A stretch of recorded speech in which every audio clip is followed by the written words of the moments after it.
Mon bien-aimé a avancé sa main par le trou de la porte, et mes entrailles se sont émues pour lui. Cantique des Cantiques 5-4. Le Seigneur attend. Il a discerné l'état de l'âme et ses craintes. Crainte des conséquences. Crainte de perdre la bénédiction présente. Peur indéfinissable de ce que le chemin qu'il ouvre devant elle peut lui réserver. Psaume 3-5. Certes, elle pourrait se rappeler de quelle manière il l'a conduite jusque-là. Sa grâce n'a-t-elle pas été suffisante, rendant facile l'ascension apparemment impossible de toute nouvelle avance vers le sommet? Elle devrait savoir que, s'il l'appelle, c'est qu'elle peut le suivre. Jamais il ne lui a demandé de faire un pas qui aurait dépassé sa mesure. Alors, pourquoi ces hésitations? S'il y avait de sa part un refus délibéré de le suivre, il ne pourrait plus faire quoi que ce soit en sa faveur. Mais le bien-aimé discerne que le cœur n'est pas touché, les craintes sont donc superficielles. Cependant, elle a besoin d'être secourue pour en être affranchie et pour que la volonté prenne le dessus. Au fond, elle veut toujours le suivre coûte que coûte. Aussi, le bien-aimé étend sa main vers elle, et tout aussitôt son cœur est ému, touché.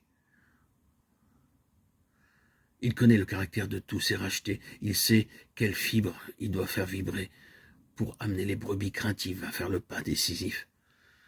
Chez quelques-unes, ce sera un sentiment de honte qui les éveillera. Elles comprendront la lâcheté qu'il y aurait à laisser le Seigneur marcher seul dans la voie douloureuse. Chez d'autres, ce sera un sentiment d'honneur, de loyauté vis-à-vis de celui qui les a rachetés. Quelle fibre toucha-t-il en l'apôtre Pierre pour briser son cœur d'un seul regard? Mon cœur fut ému pour lui. Elle sent l'attraction de son amour comme un nouveau. Elle regarde vers lui et oublie ses frayeurs.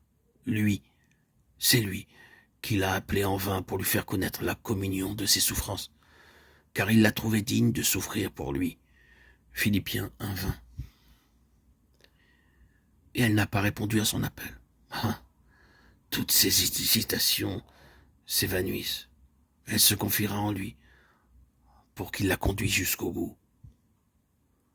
Mon cœur fut ému pour lui. Je me suis levé pour ouvrir à mon bien-aimé. La myrrhe se répandait de mes mains. De mes doigts découlait la myrrhe la plus pure sur les poignées du verrou. Cantique des Cantiques 5:5. À la table du roi, l'âme rachetée s'était écriée. Mon bien-aimé est pour moi comme un sachet de myrrhe. Maintenant, elle répand à nouveau son cœur devant le Seigneur. La vie divine qui lui a été communiquée exhale son parfum. La bonne odeur de Christ pour Dieu. 2 Corinthiens 2:15.